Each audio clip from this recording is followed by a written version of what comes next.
Welcome to the Strong Life Coach podcast, where we speak life, coach life, write life, and lead life. Today, I'm joined in the podcast studio by Dr. Yirielis Sanguinetti. Yirielis, welcome to the show. Well, thank you for inviting me. Yes, I'm excited. Glad to be here. Yeah, I'm excited for you to tell your journey. Talk about your journey becoming a doctor, and because there's so many people we speak with, whether it's kids or ambitious students, or even people beyond that who have this dream or this idea of being a doctor. And I think your journey and experience is going to help shed some light and help them even just to think through the process. So before we jump into the questions, I want to make sure people know who you are, where you come from. So I'm going to go over your biography. All right. So Dr. Yirielis Sanguinetti is a pediatrician in San Antonio, Texas. She's affiliated with the University Health Systems. She was born and raised in Guayama, Puerto Rico. Dr. Sanguinetti received her bachelor's degree in biology from the University of Massachusetts in Amherst, Massachusetts in 2002, and her medical degree from the Temple University School of Medicine in Philadelphia, Pennsylvania in 2006. I didn't even know that. Good to know. She completed her pediatric medicine training at the University of Texas Health Science Center in San Antonio in 2009, where she currently lives and practices pediatrics. Her love and passion for all children has taken her to use her medical knowledge and skills in the mission field with Hope Worldwide Community Service Brigades in Central America since the year 2012. Awesome service. She has truly become an international pediatrician. Yirielis has a passion for personal, spiritual, and emotional growth, and she finds herself reading books about these topics. Professionally, she is working towards obtaining a certification with the Institute of Functional Medicine in order to learn how to better serve her patients in achieving health in a truly holistic way. Personally, she's an active member of Mission Point Christian Church, where she serves in the Kids Point Sunday Bible program. She has the heart of a coach and teacher, and she is committed to sharing her own healing story with the intention of inspiring others to embark on their own journey toward healing.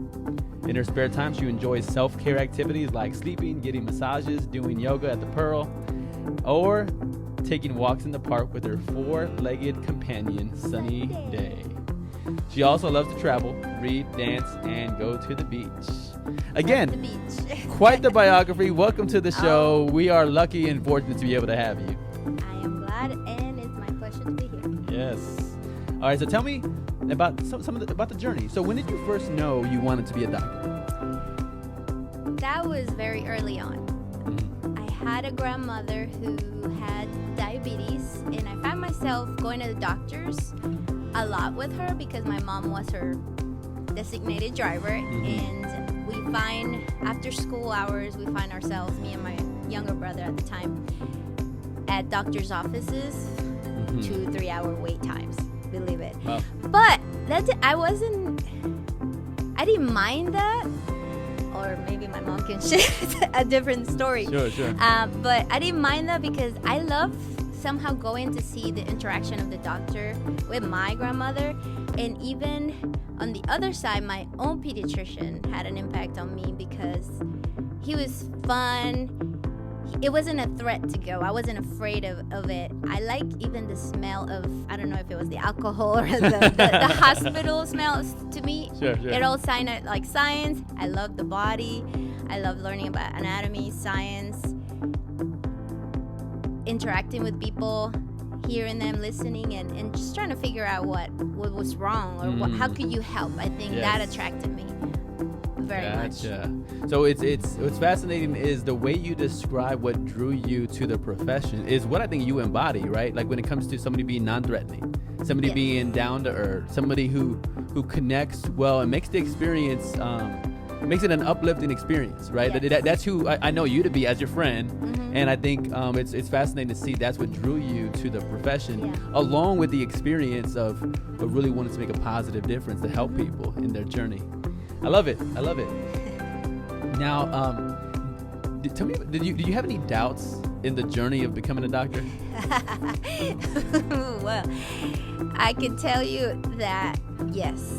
I knew early on I wanted to be a doctor, but somehow between high school and going to college, my friends, I think I was a senior in high school, and some of my friends were taking chemistry, and I chose biology for some reason. I loved it, but my friends in the chemistry class, it's so hard, I don't know, and I got scared. I said, well, maybe I shouldn't do medicine because I know I'm gonna have to do chemistry in college. Sure. And I got scared for some reason. That added to the fact of how many years I have to study. Sure. I just want to get out and make money, right? So you kind of think that way sometimes. Yes. And my dad said, well, why don't you do accounting? I'm good with numbers. I could do that. Sure. So I went in, had my first year in college, aced all my tests and everything, and I said, I don't think I want to keep people's books and accounting and doing cash flow and debits and credits. And I was good at it, so the tests show, right? But I was missing that science and the body and the physiology, the anatomy, and that's what my heart felt like it was what would draw me more to my calling. So I switched majors in second year, sophomore year, and started doing biology as for my bachelor, working towards the pre-medical requirements to enter into medical school. I did quite fine in chemistry, plenty, not to brag, plenty of hundreds. And Awesome. I loved it. I really did. I think part of me is probably because of the coaching background is I love seeing people. I don't love seeing people have doubts, but I love seeing people recognizing and being aware of the doubts and then overcome those doubts. And then even how your story is, you had the doubt, you got away from the doubt, didn't face it, but then you came back to face it, and really you just conquered it. Yeah. You conquered that what seemed like a mountain because people were kind of hyping it up, making it seem like it was a bigger beast than when it was. Yes. But you got a chance to just prove, like, you know what, I got this. Yeah. That goes to say to me that you shouldn't really be afraid of doing something just because somebody else found it hard. That's right. You have to believe in yourself. And once I realized that I did fine in accounting, and so they say it was hard because a lot of us complain, that test and cash flows, did you balance that sheet out? It was like, and I was like, you just have to study, right? And you do it. So if you put the effort, the time, at least for me, it paid off. So once I said, I can do it, and I believe that I could do it. That's right. No matter what I set my mind to it, I will do it. So I switched to what my heart really was called to do, which was medicine. And you can already hear the coach coming out of you. The coach is like, hey, if you just believe it. I mean, you got to believe in yourself, and that's such a key component to achievement. I mean, it's very difficult to go through anything with being filled with doubt. Doubt and fear are major goal killers. Yes, goal killers. Yes, that's a quote right there. Dream killers. Let's dream just killers. say that. Doubt and fear are dream killers. Yes. Okay. No, it's specifically, it's something that if I can motivate or inspire people to do is to get out of their mind, out of their heads. Yes. And that's something I am by no means an expert on. I have to remind myself, okay, is this fear talking to me, a limiting belief? Yes. Because there's plenty of that. Oh, yes. We talk about it in the language that we use daily. Yes. It's not even funny. Now it's I laugh because it's like, I'm aware of that. And I said, okay, rewind. That's right. And then and just how can I say it so it says the truth and it manifests at the same time. Yes. Because if you keep saying something, repeating it, it's just gonna turn. It's what did they say? It's a fulfilling prophecy. Yes. There you go. That's right. No, so again, I'm so dumb. I'm so dumb. People, when I hear people, I'm so dumb, or or I'm so lazy, or I don't know. I don't like that. I'm like, yeah, you're not gonna like it because you'll keep saying you don't like it. I don't know. Yes. Maybe, no. Again, you're speaking my language. Again, the coaching. it's self-awareness. You hit on limiting beliefs. Yes. Those are all key components that are vital in the venture of development and of growth and of high achievement. Is being aware. It doesn't mean, and it's not that we'll probably never get to the point to never have any limiting beliefs, Uh-huh. but it's to be aware of them and to not allow those limiting beliefs to dictate what I think, what I say, and what I do. Yes. But I think you're an example to that, because there was that limiting belief there about chemistry and the Being sciences. hard, Yes. everything being hard, and it was just not. If it's what you truly want to do, which is an advice that we'll give to anybody, if it's really what you truly want to do, don't care about what other people say. Yes. Don't think about how hard it's gonna be. Just love what you're doing, learn, and never stop learning, and just go for it. That's right. That's right. So in that space, you talked about hard things. So when you reflect on medical school, residency, what was the most difficult part of that experience? Overcoming limiting beliefs. Ooh, back to it. Okay. Yes. Okay.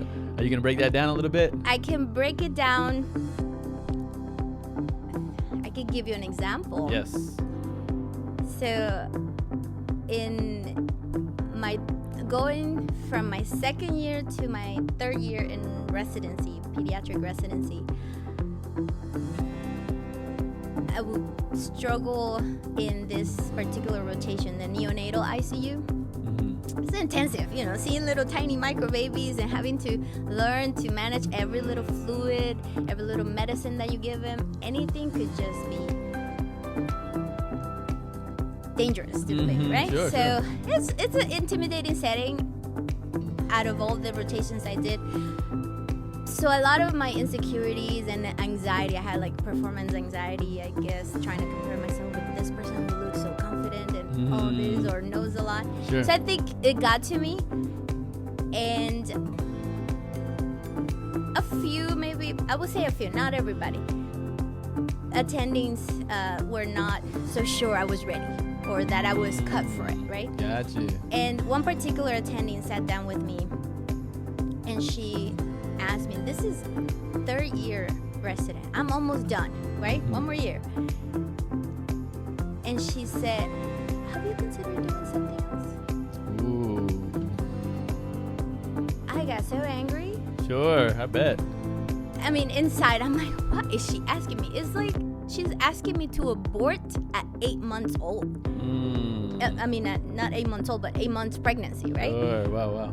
That is just, no, lady. I didn't say anything to her, but I had to turn inward and say, this is what I want to do. I was on probation, so that could have ticked me off to quit and move on. And there was some of that when I was on probation. I had to take 2 months off before I could go back to the probation and complete it to graduate, right? Yes. Because I had to rest and go back to believing in myself, just recover, just have R&R or something. Yes, and it did. When I came back, I had been working on this for those 2 months, or at least the last month. I had to work on this and rely on one particular scripture that got me through it. And that is that I'm fearfully and wonderfully made. Yes. If I am so, and if I believe I could do it, and it's what I want to do, I'm going to do it. So when I came back and I did the 4 months of probation, and basically everybody was watching me during that time. Any little move I did or did not do could count against me. Plus I had to do some testing, achieve certain scores and all that.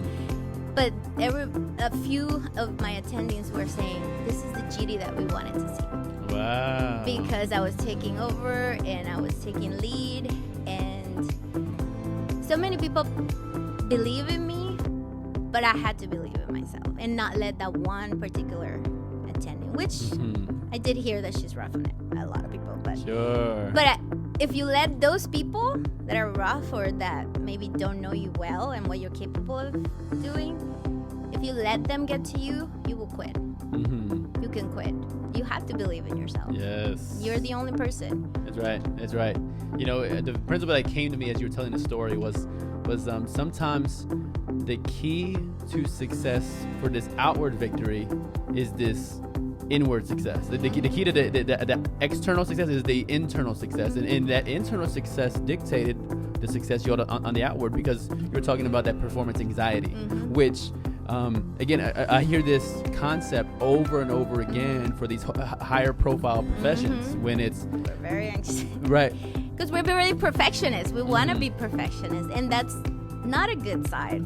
Sure. Because a lot of us end up being burnt out with anxiety attacks. Let me tell you that. I mean, so I've heard that over and over again from doctors, from attorneys especially, lawyers, yeah. and then they feel this extra pressure, not from just from themselves, maybe their superior, and then from their peers, and then from even society, because it's like society expects them. They expect them like almost like superhuman. Yes, I think that's a misconception that a lot of people have.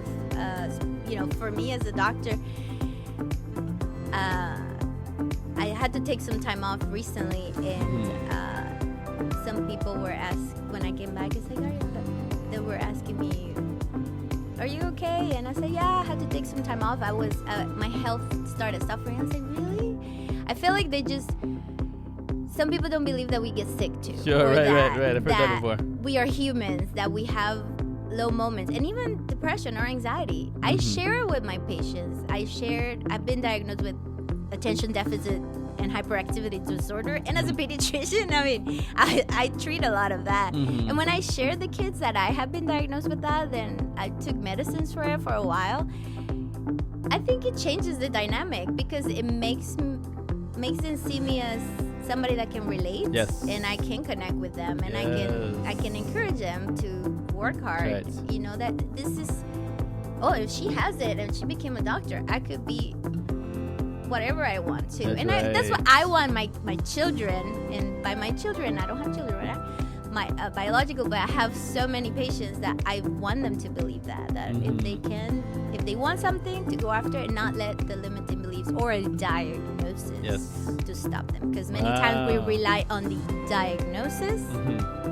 I have this and this, so I should get this better treatment, or I don't know. I think we need to overcome those and not identify so much with it. Yes. Because then we become it. Man, I think we can do a whole podcast on that right there. Part two. Hey, part two. I'm willing to do part two. Yes. Hey, she said it right here, so she's committed. No, I think I grabbed a lot of principles that you were sharing there. I think what I value about what you said is about the connection that you make, and because as you and I know, the profession has expectations for you. And then what could be the tendency is, well, if they think that I'm perfect, then I'm going to keep showing them that I'm perfect. Yes. But then when you said, hey, you know what? I'm going to be real and authentic and share with you my authentic struggles that I face in my health journey, then it creates connection. And what I've learned in the communication journey is the willingness that suffering is universal. Oh, totally. So it doesn't matter who you are. No. You could be the highest educated person in the room, or you could be the lowest educated person in the room, or the richest person or the poorest. Suffering is universal.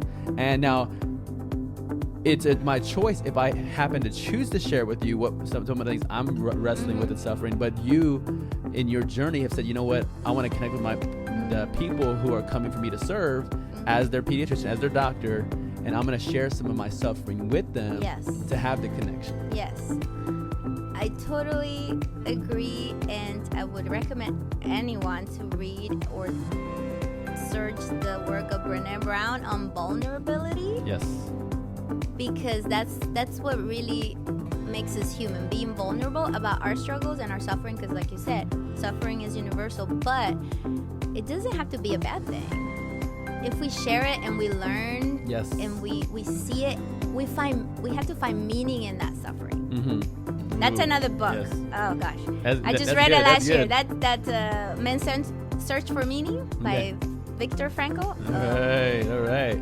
If a guy who spent about 3 years in Auschwitz concentration camp, Nazi concentration camp, can find meaning in all that he saw and that he went through and survive, I think we can do it too. Yes, no, it's right. We can do it too. It's right, and what even as a communicator and as a speaker, I know I might be asked to speak somewhere because of success I had or because of effectiveness, and those things aren't bad, but I know I'm gonna draw the crowd in if I talk about my struggles. Yes. So people actually, and tell me what you've seen in this, is people actually want to hear the success stories that you have to share, but they want to hear it so much more if you tell them the struggle first. So the struggle is like, hey, I'm a human being like you. Yeah. Now, in being a human being and in my struggles, I found principles that have helped me succeeded, but if I'm willing to share about weaknesses, hardships, difficulties, insults, oppositions that I face,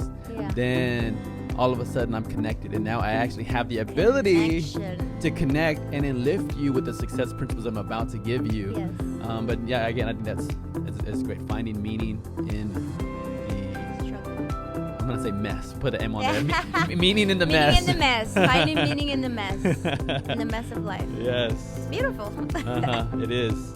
Now, so when somebody comes up to you and says, "Judy, hey, I want to be a doctor," and what advice do you give? What warnings do you give? What are some even the thoughts you have in your response? Run away.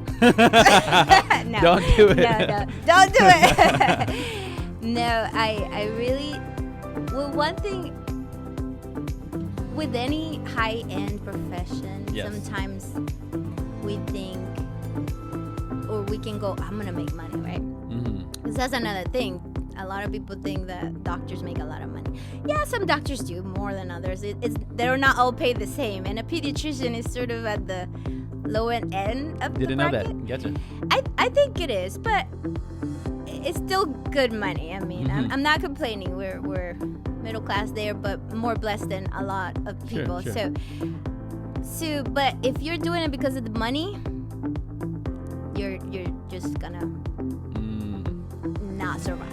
Wow. I mean, maybe if you're a plastic surgeon, you like it in that way. But I don't know. Because you see so much, well, not just suffering, but you are hearing people all day come to you with their problems, or if they want something to be fixed, or it's not just the pill.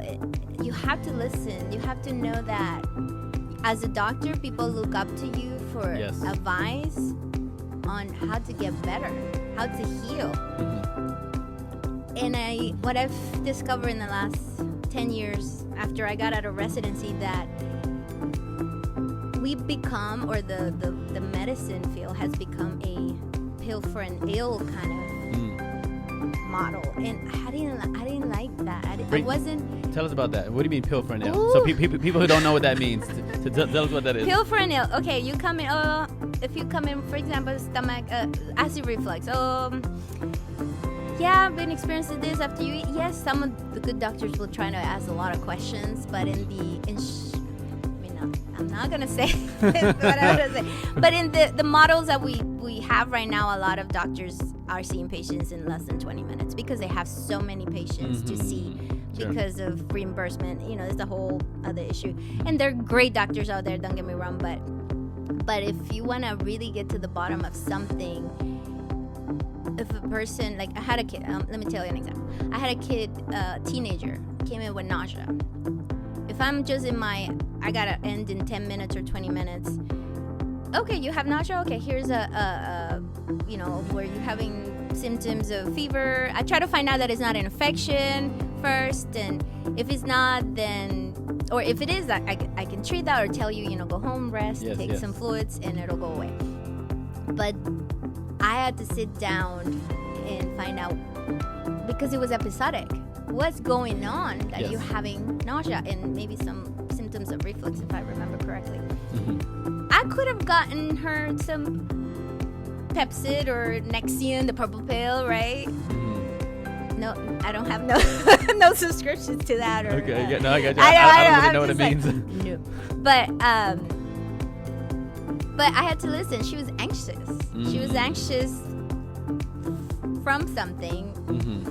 School starting, dance squad, and all of that, and it was around that, and I think she was putting a lot of pressure on it because her mom was sort of putting pressure on her. Sure.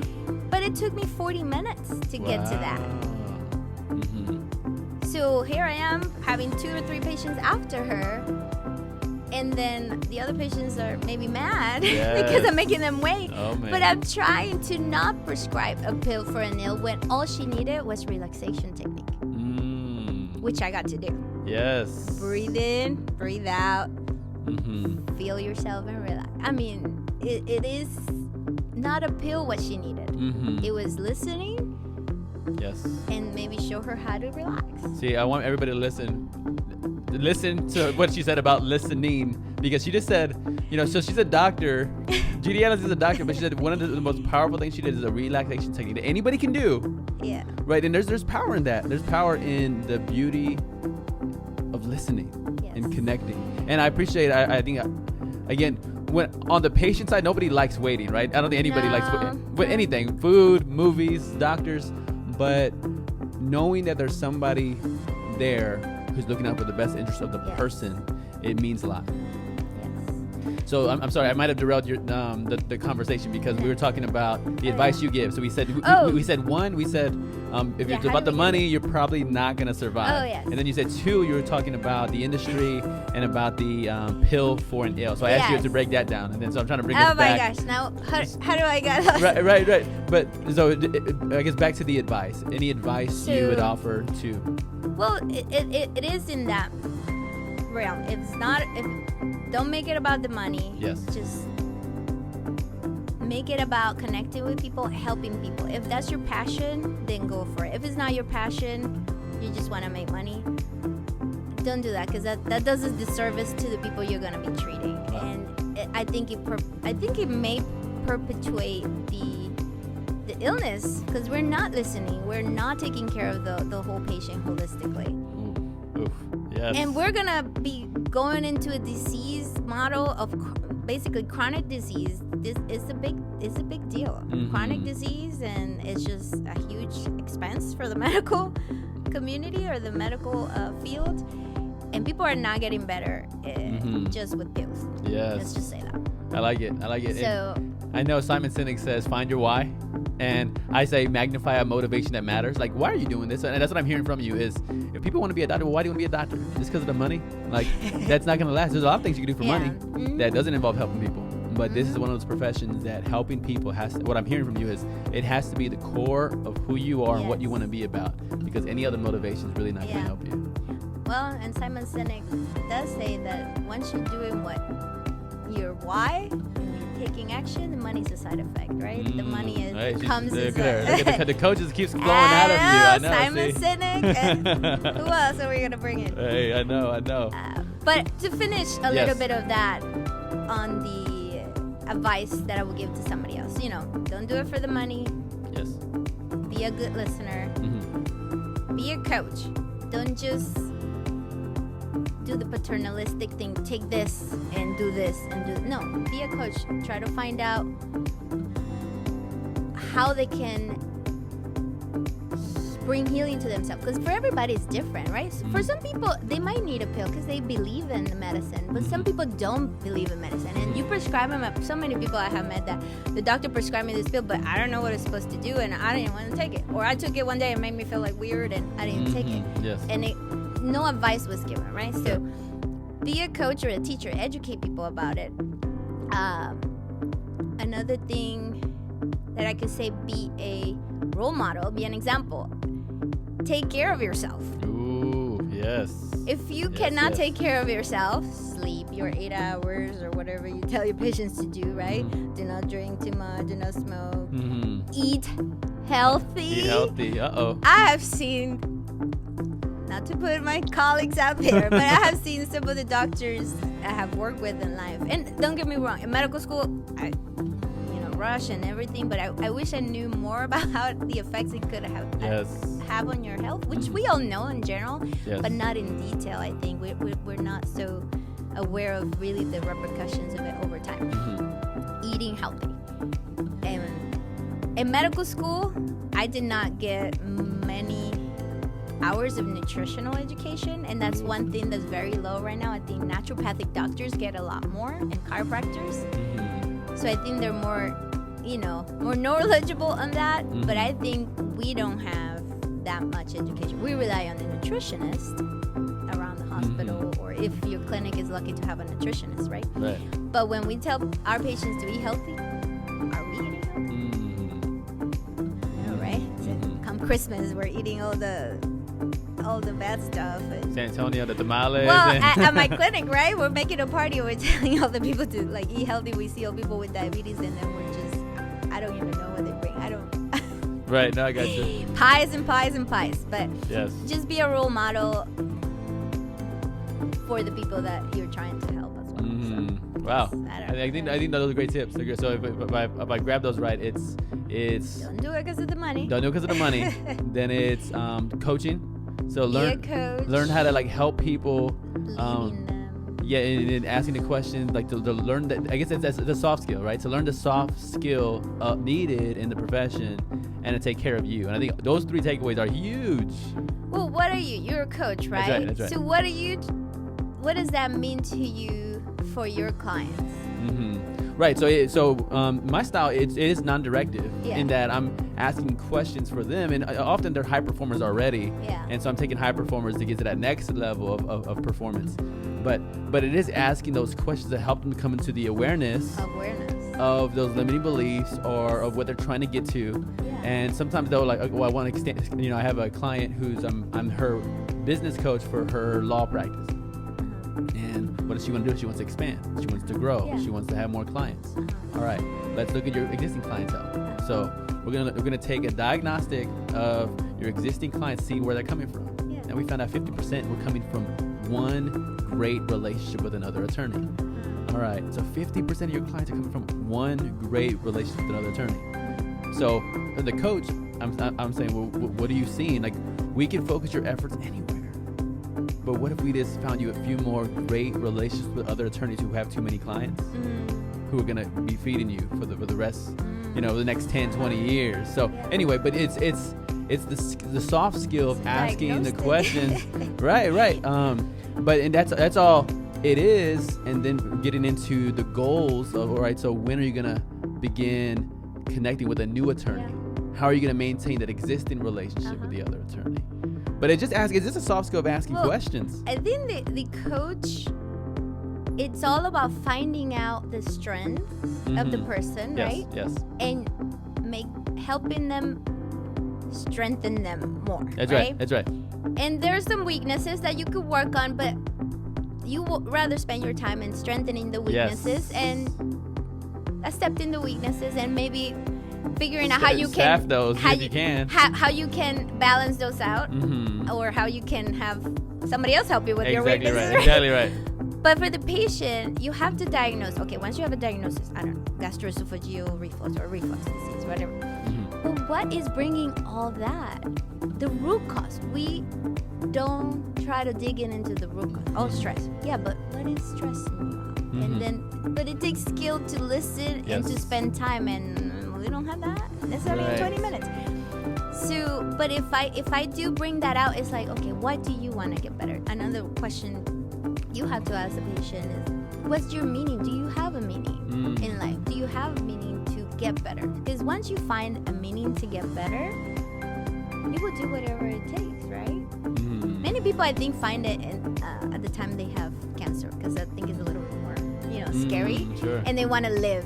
Up to that point, it's like, I want to do whatever I haven't done, or because I think they find really what truly is more meaningful in life, and they want to do whatever it takes. I think cancer is one of those big diagnoses that can change people or really, finish ending them. But I think coaching them is just trying to find out what do they want to live for, and what do they want to get better for. Because it's not my plan. I can prescribe you a pill. That's right.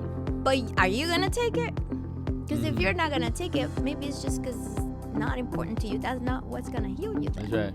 That's right. So. Yes, I'm with it. If you want to become the best shooter, you're not going to go, I don't know, do tennis balls or, right. You want to shoot the basket. You don't want. You hit so many great coaching principles. One, finding that motivation or that meaning. You also mentioned focusing in on your strengths, not your weaknesses, and that's, because when I first started out, even my educational journey, I was like, maybe I want to be a counselor or a therapist. But then I quickly was like, I don't think that's my gift, because there's so much in that space. Personally, as I saw a lot of focus on the weakness. Nothing wrong with it. I think there's great people that are in that role, but in the coaching role, I get a chance to focus in on people's strengths and helping these high achievers to become even better. And which, again, it just drew me in that space. But again, I think you have some great, solid coaching principles, which is no surprise you're getting into that as well, like from that holistic perspective. You know, you're getting certified and licensed with John Maxwell here in the next. I will do it this year. It'll happen. Love it. I love it. Okay, so maybe you've already hit this, but what would you say is the most rewarding part of being a pediatrician? A pediatrician specifically. So many scenes come to mind. First one I can think of is the innocent smile of a 6-month-old, for example. They're between 4 and 6 months, a child is getting that strong social smile and that giggle. So I think that's very rewarding to see in more than one baby, more than one sometimes a day, in different babies, different shapes and sizes and colors, right? I think that's rewarding. The second thing is to see kids grow and develop, just seeing that journey, because as a parent you see them every day. As a doctor I see them every so often, so I get to see the changes. They're more apparent to me, and seeing that is just a reminder of life and growth and development, and giving the appropriate things at the right time just can help shape a life. And that's the third thing. The third thing that comes to mind, that I have the opportunity to influence the parenting of the families that I see, hopefully influence them, inspire them to just do whatever it takes to develop the little brain of their kid. And my goal will be just to even also, I have to work on the parent too, Not many people like to do pediatrics because they don't want to deal with the parents. No, that's why people don't like coaching too. Well, true. Sport, athletic coaching. That kind of thing. But you're dealing with minds, and some of these parents have had their own journey and trauma and dysfunctional families. And also trying to find out how that can affect my patient, the child, because ultimately the child is my patient. Yes.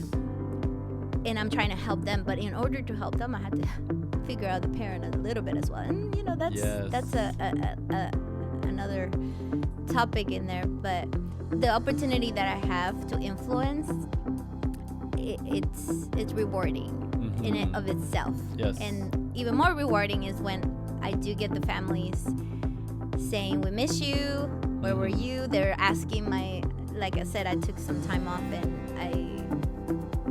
people were asking for me, seeing that, or even seeing a child. Oh, here's Dr. Sanguinetti. Well, Dr. S, because they call me Dr. S. Some of them can pronounce my name, and that's also very rewarding. But they know me by name, or when they're sick, they tell a parent, "I want to go see Dr. S."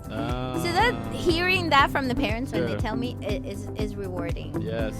Tells me that I'm doing a good job. That's right. No, I think that feedback is precious. You sharing about watching them grow and develop.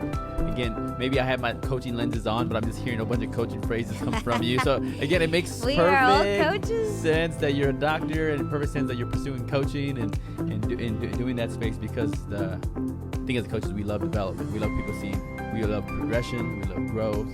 We love all of those synonyms that go along with those, blossoming and flourishing. We just get a big kick on that. And then seeing the parents too. People have said that people value money almost more than anything, but most people still don't value money above their kids. So for a parent to say, you made an impact with the most precious category of my life, which is my children, it speaks volumes about how effective you are at connecting and making a positive difference with them. So awesome. I love hearing about the rewarding components to your journey. Now, so let's change things a little bit. What disadvantages have you experienced in being Latina and becoming a doctor?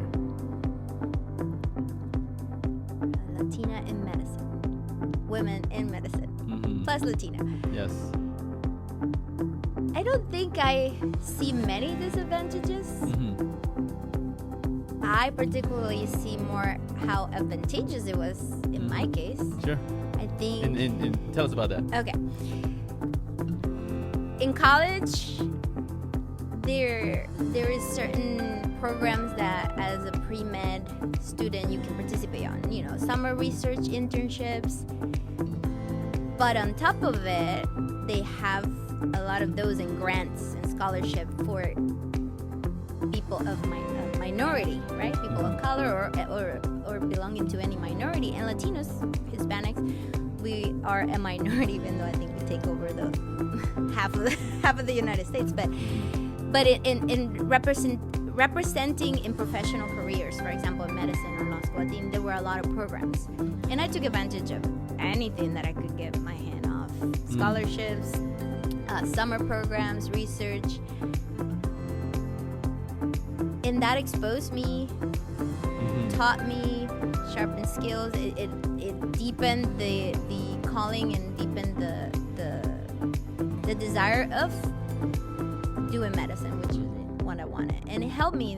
I think my last college year, that after graduation, over that summer, I participated on a pre-medical board review for the MCAT, the Medical College Admission Test. And I didn't pay for any of that. Nice. It was there. So, and even going into medical school, I tell you another thing, that MCAT, that test, everybody's like, oh, it's so hard, and you go through the fear of you're not going to make it into medical school because that silly test that may not say anything on how good of a doctor you're going to be, honestly. So to get into medical schools, you are a good candidate if you score a 30 something. I had a 21 in my second trial. So, but I think what put me in, what is it, running, Yes. my GPA, yes, I had a good GPA, but also the schools that I applied to, I made sure they had a good minority recruitment component, and they wanted minorities in their school, right? And that's how I ended up in Temple University. We had a strong minority recruitment program, and to this day, I have met so many great friends through that program, and even got to do a lot of leadership with that once in school. I think that's what got me into school, that being a minority and my GPA, because the MCAT was not really good, but it didn't really say anything about my qualities or my potential of being a doctor. It's just I didn't let it get to me. Basically, I'm glad I didn't. And I think that then there's there's effective principles in there, because bringing back to the limiting beliefs, which was, sometimes we might look at our own background and go, oh, well, man, this is going to hinder me. Maybe I'm the first one in my family, or I'm the first one of the people that I know who's really trying to come from this background and to reach to this another level that really I don't see any peers here with me right now.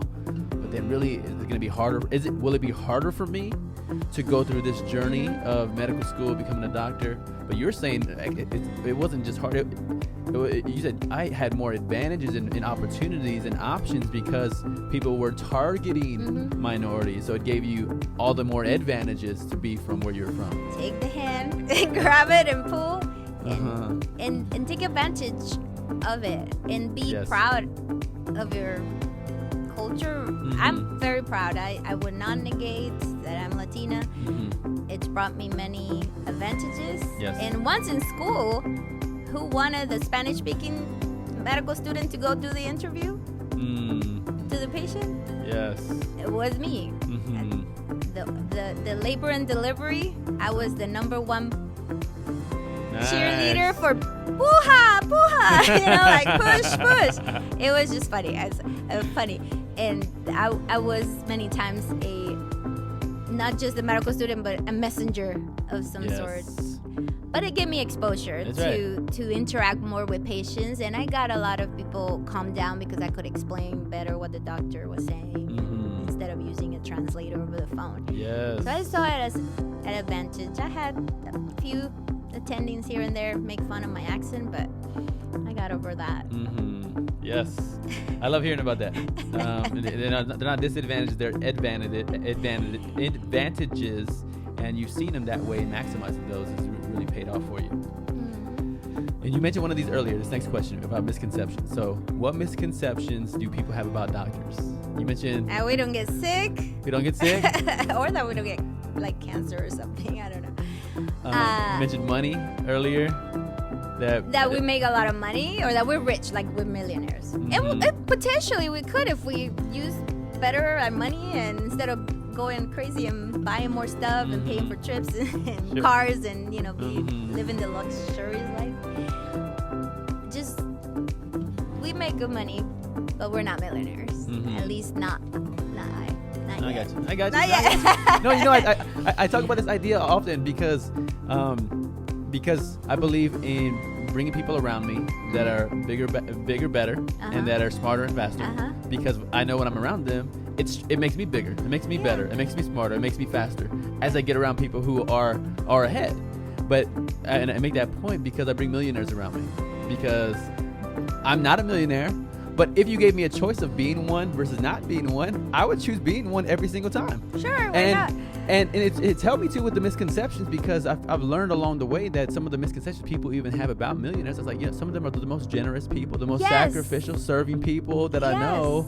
So no, again, I don't think there's anything. I think it's noble because to me, I heard money is like the great exaggerator. It exaggerates who you are. So if you're generous right now. Well, there's plenty of people that have made money and had not known how to manage it and lose it all, right? But if you, I like to listen to Tony Robbins when it comes to money. He's made great millions and billions of money in so many companies, but I think he always says he likes to give, and he wants to give back more. And I think that's one of the things once I started working in medicine and not living on that resident salary anymore, and now I'm on a doctor's salary, single, no children. I had a debt and I paid it off over 7 years. I'm already debt free. Let's go. We're gonna high five on that one. Yes, debt free. And I started doing more mission trips. Last year I did 5 mission trips. They're short. They're short. But it's something that I want to do and give back that way. Give God back all the skills that He allowed me to have. Use it for Him, right? Right. I want to do it. I want to keep doing that. Yes. Making a difference. International pediatrician. I'm going to take that. Yes, that's right. Put that on the resume, on the portfolio. Okay, so you had misconceptions. Now, we'll talk one more question before we bring it in for a close here. Who influenced your growth the most in your professional and personal journey? So many people, and I had a hard time probably picking out one. My parents, supportive the best way they could in my growth. Never told me not to do anything I wanted to. That's for sure. One, or both of them, or my family in general, believing in me. And second, well, the first one is Jesus, of course. Let's go, the Jesus. great physician. That's right. Human. I could not do anything, without his example. But one particular person that helped or was key instrument in helping me go through medical school and even in residency was a counselor I started seeing back in medical school. Because I as I said before, I had some performance anxiety. I started having some depression. I had some health issues. And when all those started, the mental part, the anxiety and the depression all set in. Her name is Dr. Asha George Geyser. She's based in Philadelphia, and I would go see her every 2 weeks. She gave me some great coaching, work with my emotional, my limiting beliefs, my emotional setbacks, my rationale, my thinking that will get me into loops of self-defeat. And also got me introduced into neuroscience and neuropsychiatry, and the way the mind is so key to our well-being. Working with the mind, working with the traumas that that you experience, whether it be physical or emotional, spiritual, whatever negativity you've been exposed to. I guess I could call it a trauma. Anything that you, as a child too, that you got exposed. So many kids. They say one of the number one disease triggers is adverse childhood events.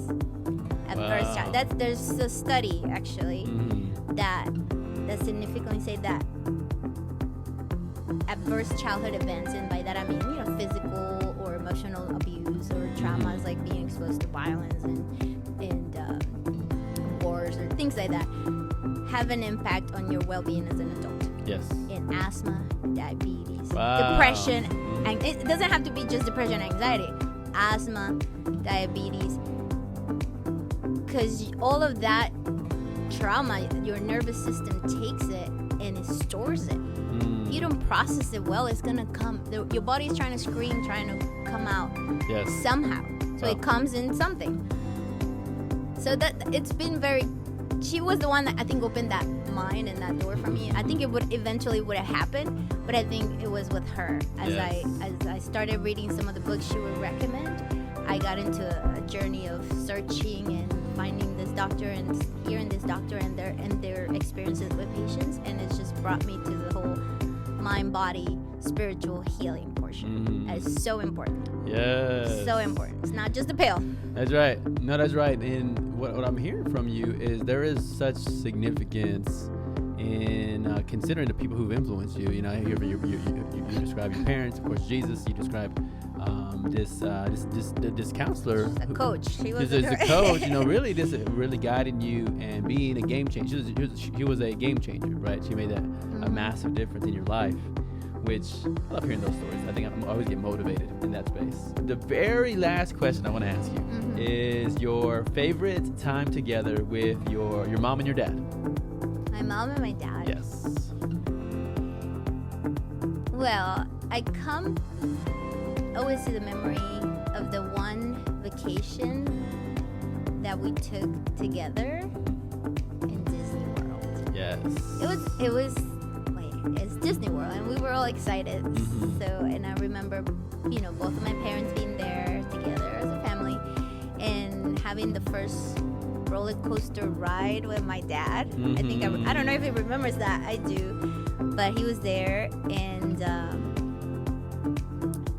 just the journey of going on vacation together. We didn't have a chance to really take many of those, but that one was memorable. Yes. And one thing that we would do a lot that also was fun was to go to the river. And my dad likes to fish for these little crab-looking thing called guavaras. And when some of my half-brothers would come visit, we would go with him to fish for these things. I didn't like to go into the rocks to do that particularly, but I love him to seeing him going on the rocks and just getting those and involving my brothers in it. I was just bathing in the river, in the water, in the cool water in Puerto Rico, actually. This was in Puerto Rico. Yes. So that's the one thing.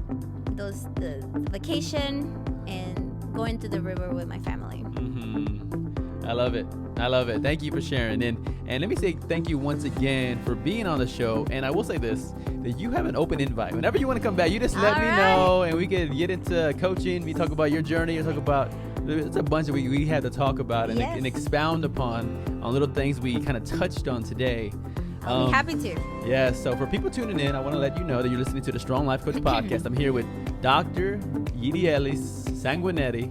And if you're tuning in, let me give you a great encouragement. Take this podcast and share it with somebody who can benefit from it. Yes. So comment on it. Give it the 5-star rating over on Apple Podcasts. Give it a like. And remember to subscribe. Thank you.